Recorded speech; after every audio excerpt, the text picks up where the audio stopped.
Innalillahi wa inna ilaihi rajiun.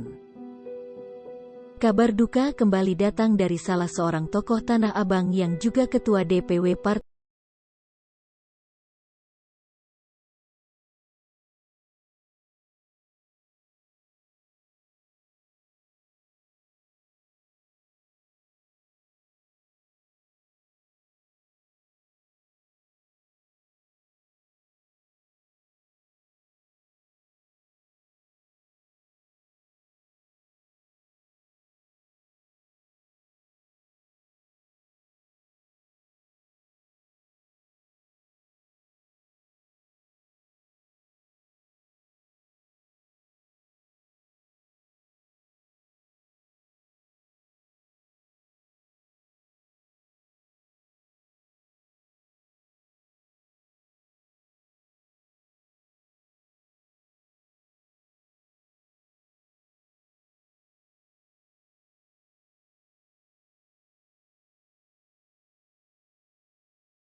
pada Selasa, tanggal 14 Desember tahun 2021, tepatnya pada pukul 10.05.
tepatnya pada pukul 10.51 waktu Indonesia Barat. Hai pemirsa Sri Popo TV, jangan lupa komen, like, dan subscribe, serta tonton terus berita-berita terupdate lainnya ya.